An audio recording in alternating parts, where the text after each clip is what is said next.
Good morning दोस्तों।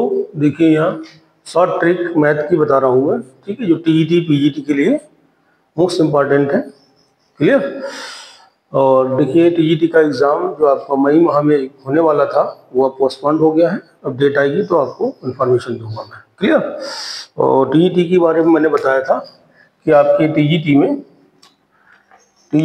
Number of question जो होते हैं, नंबर ऑफ क्वेश्चन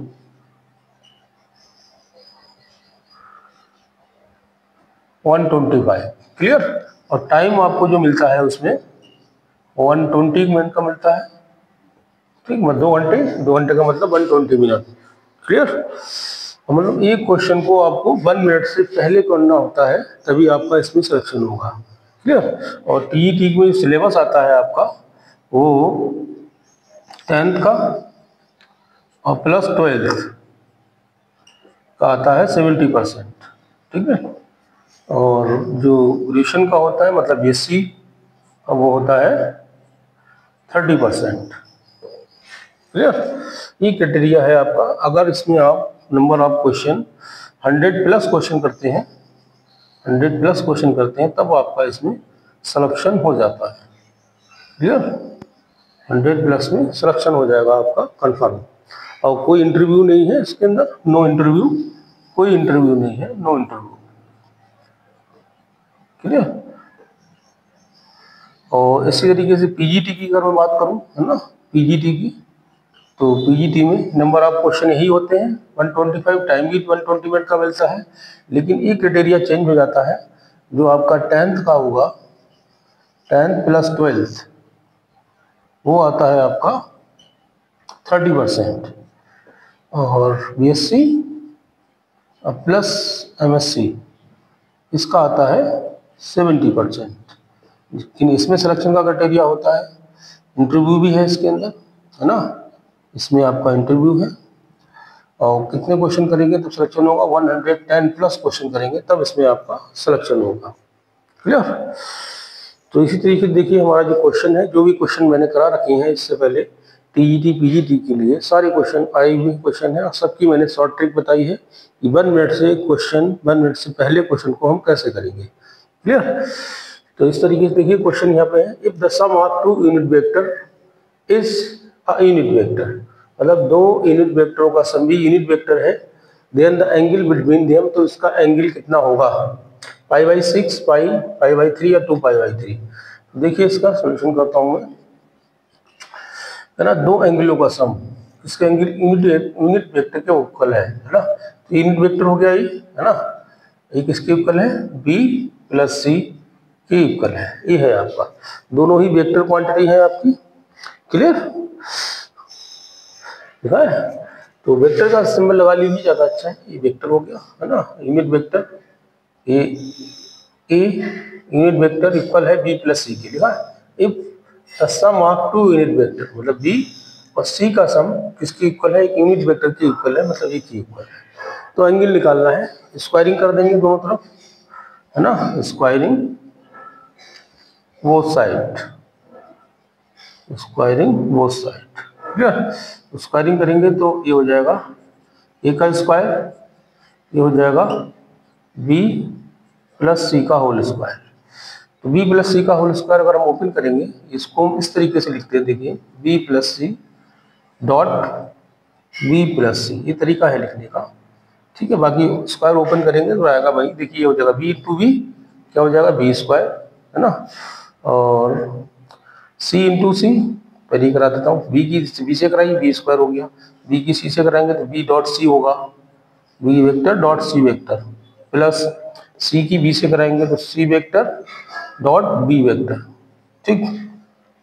सी की सी से कराएंगे तो ये हो जाएगा सी स्क्वायर। क्लियर। तो ये आपका ए स्क्वायर इक्वल हो गया बी स्क्वायर। तो देखिए डॉट प्रोडक्ट में वी डॉट सी इक्वल होता है हमेशा सी डॉट बी के। क्लियर। ये प्रॉपर्टी है इसकी, कम्यूटेटिव प्रॉपर्टी है कि बी डॉट सी इक्वल होगा सी डॉट ए के। क्लियर। जब स्क्वायर करेंगे इसका, इस तरीके से भी कर सकते हैं कि मॉडुलस का स्क्वायर कर दें, इधर भी इसका स्क्वायर कर दें, है ना, इस तरीके से मॉडुलस लगा के, यूनिट वेक्टर है तो मॉडुलस ले लीजिए दोनों तरफ। क्लियर? क्योंकि यूनिट वेक्टर का मॉडुलस हमेशा इक्वल होता है उसकी, है ना। चलिए स्क्वायरिंग करेंगे, इसको कैसे ओपन करेंगे, p प्लस सी dot B plus C, P का स्क्वायर हो जाएगा, फिर से मल्टीप्लाई करेंगे बी डॉट सी डॉट बी और सी का स्क्वायर। अब देखिए यूनिट वेक्टर की प्रॉपर्टी होती है ना, यूनिट वेक्टर की प्रॉपर्टी आपकी बता दूं आपको, अगर ए और बी यूनिट वेक्टर है तो उसकी वैल्यू क्या आती है, 1 के इक्वल आती है ना। देखिए ए यूनिट वेक्टर का मॉडुलस है तो किसके इक्वल आएगा, 1 के इक्वल आएगा। क्लियर? ऐसे बी, इसका ही 1 आएगा मॉडुलस, क्योंकि दोनों कैसे यूनिट वेक्टर है ना। ऐसे सी भी यूनिट वेक्टर है आपका, है ना, तो इसकी वैल्यू कितनी आएगी, 1 आएगी, है ना। तो देखो ए का स्क्वायर करेंगे, 1 का स्क्वायर करेंगे 1 आ जाएगा, बी का स्क्वायर करेंगे ए भी 1 आ जाएगा।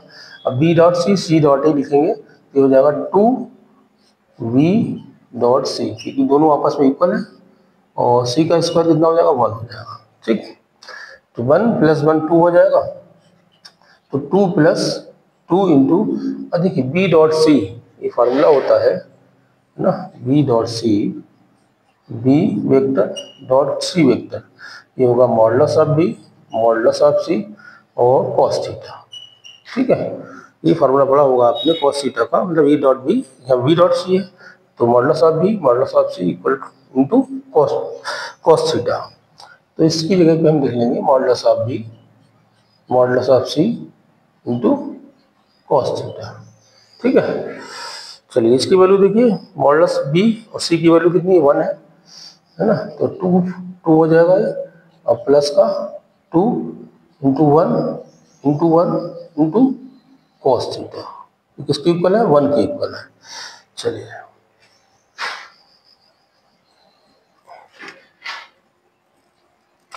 अभी हो गया देखिए 1 है ना, 1 इक्वल 2 और प्लस 2 कॉस थीटा, है ना। 2 को इधर ले आए तो हो जाएगा 2 cos theta equal to 1 minus का 2 माइनस का 1 बचेगा 2 कॉस थीटा, या कॉस थीटा की वैल्यू आएगी माइनस का 1/2, क्योंकि 1/2 कॉस में साइन 30 की वैल्यू जो होती है ना, साइन 30 का मतलब हो गया आपका कितनी होती है, 1/2, है ना। तो साइन 30 का मतलब हो गया पाई y6 की वैल्यू 1/2 होती है ना। और लेकिन कॉस में cos π/3 की वैल्यू 1/2 होगी। क्लियर, ये दोनों बता दिए मैंने ना। तो चूंकि माइनस है तो यहाँ माइनस आ जाएगा, माइनस और cos कितना π/3। लेकिन देखिए यहाँ पे माइनस है, माइनस को एडजस्ट करना पड़ेगा।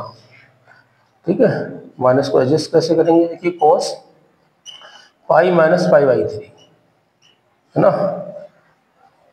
एक देखिए AST का रूल पढ़ा होगा आपने, ये रफ कर देता हूँ मैं, है ना, ये रफ कर देता हूँ।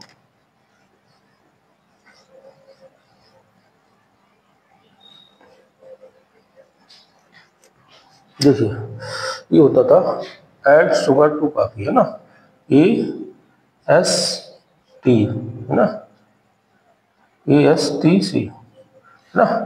तो ए का मतलब ऑल, इसके अंदर सारे प्लस के होते हैं 0 से 90 के बीच, ये 180, ये 270, इधर 360। ठीक है, और एस का मतलब साइन कोसिक इस क्वाड्रेंट में क्या होंगे, प्लस के होंगे। टी का मतलब टैन, है ना, टैन और कॉट प्लस में होंगे, टैन और कॉट। और सी का मतलब कॉस और सेक प्लस में होंगे। ठीक, अब यह है देखिए pi minus theta, pi minus theta cos pi minus, इसके अंदर सारे प्लस के होते हैं, पहले के अंदर साइन कॉस टैन।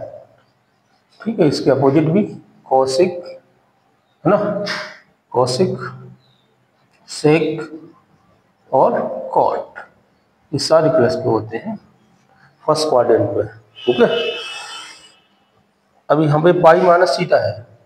ठीक है, पाई में कोई चेंजिंग नहीं होती, π/2 में साइन कोस साइन में चेंज होता है और साइन कॉस में चेंज होता है। ये रूल होता है, टेन कॉट में चेंज होता है और कॉस सेक में चेंज होता है, पाई/2 या 3 पाई/2 माइनस थीटा होगा तब। लेकिन पाई या 2 पाई माइनस थीटा या प्लस थीटा होगा तो प्लस माइनस का ही फर्क आता है और कुछ नहीं। देखिए कॉस पाई माइनस थीटा, पाई यहाँ पे है, माइनस करोगे इसके अंदर आएगा, ठीक है, इसके अंदर आएगा तो साइन कोसेक प्लस में है, यहाँ पे कॉस है तो माइनस का ही होगा। तो cos minus cos pi minus theta क्या होता है, माइनस का कॉस थीटा। क्लियर। चलिए अभी कितना हो गया देखिए, 3 ये हो गया 3 पाई माइनस का पाई अपॉन 3। ओके, तो कॉस कितना हो गया 2 पाई/3। हमें क्या निकालना है, थीटा की वैल्यू निकालना है। इधर क्या लिखा हुआ था, कॉस थीटा, ठीक है। चलिए तो थीटा की वैल्यू क्या आई आपकी 2 पाई/3, ये आपका आंसर आया। क्लियर। तो यहाँ पे देखिए कौन सा ऑप्शन करेक्ट है आपका, डी ऑप्शन करेक्ट है ना। इस तरीके से देखिए हम क्वेश्चन को करते हैं और कम टाइम में क्वेश्चन को करना है। एक तो मैंने समझाया है इसलिए टाइम लगा है आपको, वरना तो 1 मिनट में ही आपका क्वेश्चन हो जाता है।